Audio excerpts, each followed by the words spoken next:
When money is no object and the world is at your feet, where do you live? In a sprawling mansion with gates, gardens, and gold-trimmed ceilings, or in a sky-high penthouse where the clouds are your neighbors?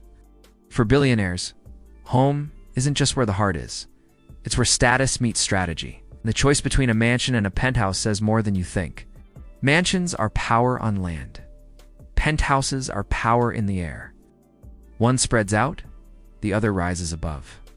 But both are built to say one thing: I've arrived. Not a leaf out of place. The home stretches in all directions: 10 bedrooms, 15 bathrooms, a home theater, indoor pool, private gym, and staff quarters. Think Jeff Bezos, Elon Musk, royal families. When you have security teams, staff, fleets of cars, every wall, every curve, every finish is intentional. You don't buy a penthouse for land, you buy it for location. New York, London, Dubai, Tokyo. Billionaires who choose penthouses want to stay close to the action. The size of a hotel, complete with an NBA court and marble pool. Kanye, penthouses and modern cubes. Kim Kardashian. Everything from the valet to the spa to the rooftop bar is handled. You don't have to build anything. It's turnkey opulence. Perfect for the billionaire who values time more than space. Both because when you're that rich, you don't have to choose. Most own both. A mansion in the countryside for the summer. A penthouse in the city for meetings and nightlife. The billionaire who wants to disappear, control his space, host grand events, and create a legacy. He picks the mansion. The billionaire who wants to move fast, think sharp, be close to global decision makers, and always feel ahead of the curve. House. She chooses the penthouse. A villa in Ibiza, a ski chalet in Aspen, and yes, a mega yacht with all the same amenities floating in the Mediterranean.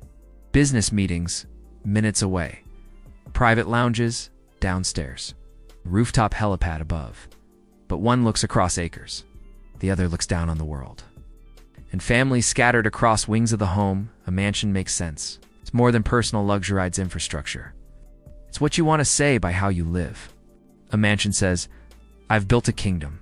Penthouse says, I move when I want. One is rooted, the other mobile.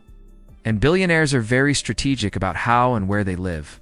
You don't live in a mansion, you command it. It's not just a house, it's a compound. But younger billionaires, crypto kings, tech founders, digital investors, they lean toward penthouses.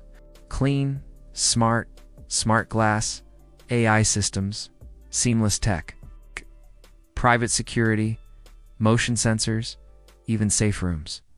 But a penthouse, it's high above the danger. Fewer entry points, doorman, concierge, biometric access. It's luxury locked in the sky. No neighbors, no noise. Your own tennis court, movie theater, vineyard.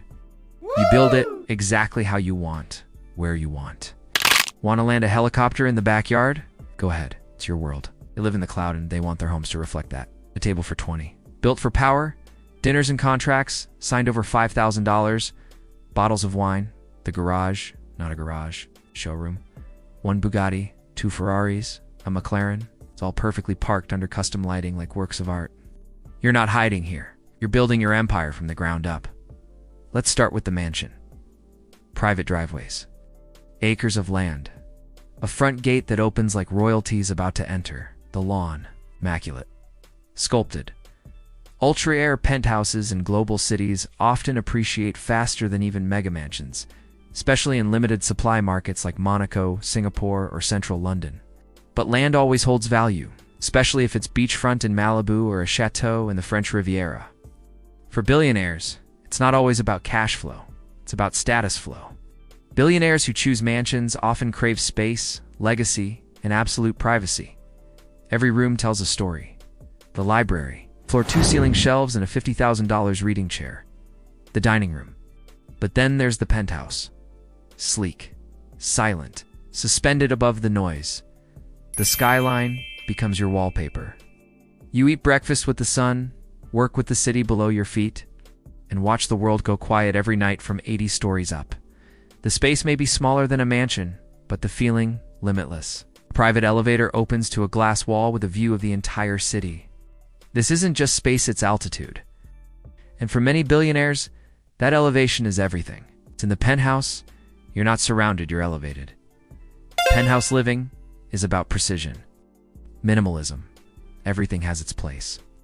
But this decision isn't just about taste. It's about psychology. Older tycoons tend to prefer mansion symbols of permanence, heritage, tradition. They want land. They want legacy. Even celebrities split Drake mansion, but there's more. The choice often comes down to control. A mansion is freedom on your own terms. But a penthouse, it's controlled luxury. You're inside a tower managed by professionals. Then there's safety. A mansion can be fortified. Walls, cameras. What about investment? That's where it gets interesting. Hey, so which do they prefer? The truth is, the super rich don't pick just one. But if they had to choose just one, the answer says everything about their identity. So what do billionaires really prefer? Depends on who they are, where they're going, and how they want the world to see them getting there. Because in the world of ultra-luxury living, both the mansion and the penthouse speak power. And when your life is limitless, sometimes the hardest question isn't where you want to live.